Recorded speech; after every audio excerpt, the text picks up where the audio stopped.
So hello everyone, কেমন আছো তোমরা? আশা করছি সবাই ভালো আছো আর আমি অনেক ভালো আছি। তো ঘুম থেকে উঠে কিন্তু ফ্রেশ হয়ে গেছি। আর আমি এই টাইমে ঘুম থেকে উঠে কিন্তু আজকে একটু লেট হয়ে গেছে, কারণ বাড়িতে কিন্তু আজকে একটা অনুষ্ঠান আছে। তো বাড়িতে কি আছে, কি হবে কি না, সেগুলো জানতে গেলে কিন্তু ব্লগটা দেখতে হবে।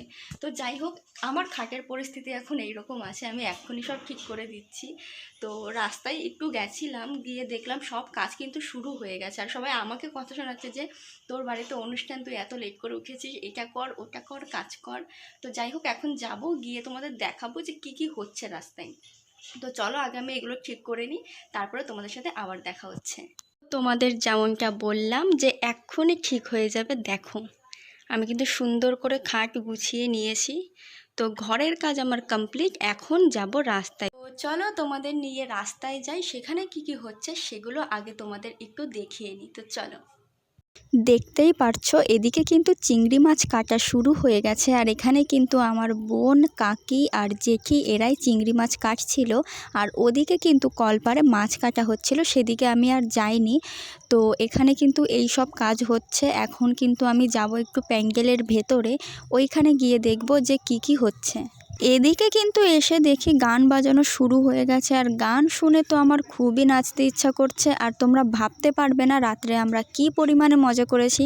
মানে আমি, মা, জেঠি, কাকি, ভাই, বোন যে যেখানে ছিল প্রচুর নাচ করেছি, প্রচুর মজা করেছি। তো যাই হোক, এদিকে কিন্তু রান্না শুরু হয়ে গেছে, আর রান্না কিন্তু আমার দাদু করছে। আমার দাদুর হাতের রান্না অসাধারণ, মানে একবার খেলে টেস্ট ভুলতে কিন্তু পারবে না। এক্ষুনি এখানে গান চালানো হবে, গান।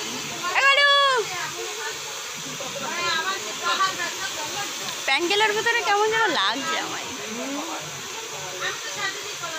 সো এই হচ্ছে রাস্তায় কাজবাজ হচ্ছে। এখন আমি বাড়ি যাব, কারণ গুড্ডু আসবে, গুড্ডুকে আবার আনতে যেতে হবে রাস্তায়, দিদা ওরা আসবে। তো চলো আবার একটু পরে দেখাবো যে কি কি হচ্ছে কি না হচ্ছে। এখন আমি যাচ্ছি গুড্ডুকে আনতে রাস্তায়। দিদা আর গুড্ডু অনেকক্ষণ আগে বেরিয়ে গেছে, তাই ভাবলাম যে যাই, এখনই যাই আনতে। সো কি ঠান্ডা বাবা, চলো গুড্ডুকে আগে নিয়ে আসি। হ্যাঁ তুই নাচা।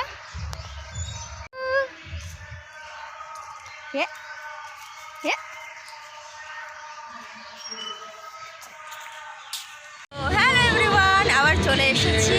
সো পাশে গান হচ্ছে। তো যাই হোক, যে কথাটা বলবো যে বাড়িতে তো আজকে অনুষ্ঠান, সবটা তুলে ধরতে পারছি না, কারণ কিছু কিছু কাজ করতে হচ্ছে। আর তোমরা ভালো করেই জানো যে ভিডিও করে দেওয়ার মতন আমার কেউ নেই। তো যার জন্য যেটুকু পারছি তোমাদের দেখানোর চেষ্টা করছি। আর একটা অনুষ্ঠান বাড়িতে স্বাভাবিক কী হয়, একদিকে রান্না হবে, একদিকে কাটাকাটি হবে, একদিকে ধোয়া হবে, এগুলোই হয়। তো তোমাদের সেগুলো আমি খুব একটা দেখাচ্ছি না, আমি স্পেশাল মুহূর্তগুলো তোমাদের সামনে তুলে ধরতে চাই। তো স্পেশাল মুহূর্তগুলোই তোমাদের আমি দেখাবো। তো এখন কিন্তু আমি স্নান করে রেডি হয়ে নেব। কি হবে সেটা জানি, তোমাদের জানতে খুব ইচ্ছা করছে, বলবো একটু পরে বলবো, একটু ধরতে ধরে থাকো তোমরা। তো চলো আমি একেবারে রেডি হয়ে তারপরে তোমাদের সামনে আসছি। এখনও না আমি রেডি হতে পারলাম, না আমি যেতে পারলাম ওইদিকে যে কে কত দূর করছে এখনও আমি দেখিইনি। সো যাব, একটু রেডি হলে হয়ে যাবে, অনেকটাই হয়ে গেছি।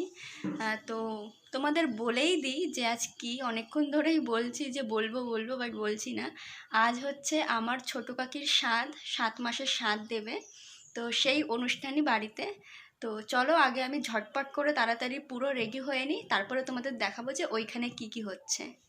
সো এটা হচ্ছে আমার ফাইনাল লুক। অবশ্যই কিন্তু কমেন্ট করে জানাবে যে আমাকে কেমন লাগছে। আর এখন কিন্তু আমি যাচ্ছি কাকিকে গিফট দিতে। আর এই ব্লগটা কিন্তু আমি এই পর্যন্তই রাখলাম, নেক্সট পার্টে কিন্তু দেখাবো এরপরে কি কি হয়েছে। তো চলো আজকের মতন টাটা।